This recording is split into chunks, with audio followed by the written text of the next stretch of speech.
नागपुर में क्रॉसपैथी को लेकर डॉक्टरों का विरोध अब तेज होता जा रहा है। सरकारी फैसले के विरोध में जीएमसी और मेयो अस्पताल के सैकड़ों रेजिडेंट डॉक्टर हड़ताल पर उतर आए। डॉक्टरों का कहना है कि अगर सरकार ने अपना निर्णय वापस नहीं लिया तो आने वाले दिनों में आपातकालीन स्वास्थ्य सेवाएं भी बंद की जा सकती है। सरकारी मेडिकल कॉलेज व अस्पताल और इंदिरा गांधी शासकीय मेडिकल कॉलेज व मेयो अस्पताल में कार्यरत करीब 900 रेजिडेंट डॉक्टरों में से लगभग 700 डॉक्टर हड़ताल पर है। हालांकि बाकी रेजिडेंट डॉक्टर और वरिष्ठ चिकित्सक मिलकर फिलहाल इमरजेंसी सेवा और सीमित ओपीडी को संचालित कर रहे हैं। डॉक्टरों का विरोध महाराष्ट्र सरकार के उस फैसले को लेकर है जिसमें होम्योपैथी डॉक्टरों को 1 साल का सीसीएमपी पूरा करने के बाद एलोपैथी चिकित्सा पद्धति से इलाज करने की अनुमति देने का प्रावधान किया गया। रेजिडेंट डॉक्टरों ने सरकार को स्पष्ट चेतावनी दी है कि यदि आज रात तक यह फैसला वापस नहीं लिया गया तो उनका आंदोलन और उग्र होगा। इतना ही नहीं, आपातकालीन स्वास्थ्य सेवाएं भी बंद करने पर विचार किया जाएगा, जिससे मरीजों को बड़ी परेशानी का सामना करना पड़ सकता है।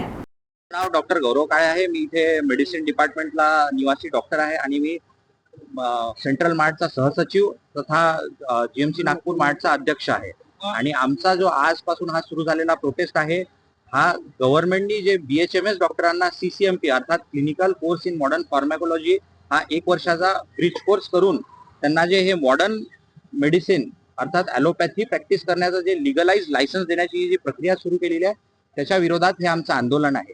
आणि हे आंदोलन आमच्या फायद्याकरता नसून सामान्य जनतेच्या सामान्य रुग्णांच्या फायद्यासाठी आहे। समजा जसं औषधशास्त्र झालं, मेडिसिन झालं, हे नुसतं मेडिसिन देणे नव्हे तर पेशंट डायग्नोज करणे। तुम्हाला जेव्हा ओपीडी मध्ये कॅज्युअलिटी मध्ये जेव्हा पेशंट येईल, जेव्हा विचारेल की सर हे कशामुळे झालंय, या कशाचं उत्तर देण्यासाठी हा एमबीबीएस 5.5 वर्षाचा आहे। त्याचा डायग्नोसिस बनवणे, त्याचा प्रोग्नोसिस सांगणे या सगळ्यासाठी आहे। हा निवळ 1 वर्षाचा कोर्स करून आपण स्वतःला डॉक्टर बनवून घेणे किंवा ॲलोपॅथी प्रॅक्टिस करणे हा अतिशय चुकीचा आहे। आम्ही बीएचएमएस डॉक्टरांना कुठे कमी लेखत नाही। त्यांनी स्वतःही बीएचएमएस होमिओपॅथीचा अभ्यास केलेला आहे। ती एक वेगळी मेडिसिनची संस्था आहे, ती जगविख्यात आहे। त्यांनाही स्वतःचे रिझल्ट्स आहे, स्वतःचे डिसीज ट्रीटमेंट्स आहे, मेडिकेशन्स आहे। त्यांनी त्यांचा प्रॅक्टिस करावं, त्याच्यात आम्ही कोणत्याही प्रकारे अडथळा नाही आणत आहे। त्यांनी इथे ब्रिज कोर्स करून सामान्य नागरिकांशी जीवाशी खेळावा किंवा गव्हर्नमेंटनी या सगळ्या रुग्णांच्या जीवाशी लावलेला खेळ हा लिगलाइज करणे हा अतिशय चुकीचा आहे। भारतात झाले, महाराष्ट्र झाले आणि महाराष्ट्र हा पहिला राज्य आहे की बीएचएमएस डॉक्टरांना लिगलाइज लायसन्स देत आहे मॉडर्न मेडिसिन प्रॅक्टिस करायचं। बाकी कोणत्याही राज्यात अशी कोणतीही म्हणजे कायदा किंवा जीआर अस्तित्वात नाही। हा संप कधीपर्यंत चालेल आणि त्याचा रुग्णावरती काय परिणाम होईल? किती डॉक्टर तुमचे सहभागी झाले? आज जीएमसी नागपूर आता शासकीय वैद्यकीय महाविद्यालय व रुग्णालयात नागपूर इथे 600 लोक संपावर आहेत।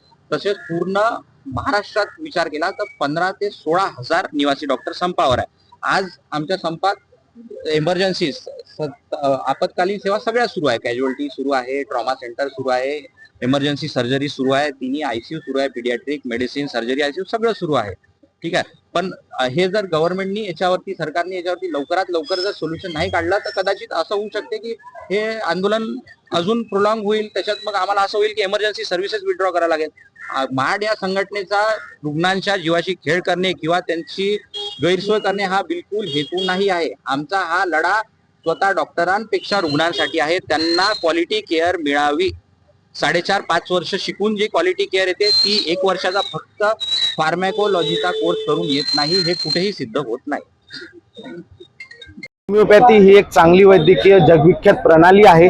तर त्यांचे जे प्रॅक्टिशनर आहेत देशभर त्यांना आमच्या शुभेच्छा आहेत की त्यांनी त्यांच्या पॅथीची प्रॅक्टिस करावी। क्रॉस पॅथीला आमचा आजही, कालही आणि केव्हाही विरोधच राहील। तर असं आमचं म्हणणं आहे की जो त्यांच्याद्वारे तर्क दिला जाते की ग्रामीण भागात वगैरे सेवा दिल्या जाते, तर आज मुबलक प्रमाणात ग्रामीण भागात MBBS, BMS, BUMS doctors available आहेत। त्यामुळे फक्त याच तर्काच्या आधारे तुम्हाला क्रॉसपॅथी करण्याची सूट मिळावी असा कोणताही विचार बसत नाहीये।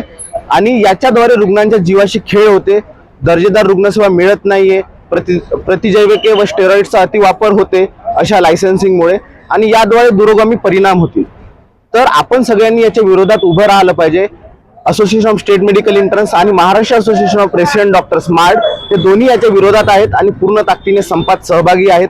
आणि ह्या संपाला चिघळू देण्याच्या आधी सरकारनं कृपया सकारात्मक पावलं उचलावी आणि राज्यातल्या जनतेचं, रुग्णांचं, गोरगरीब रुग्णांचं भलं करावं हीच आमची इच्छा आहे।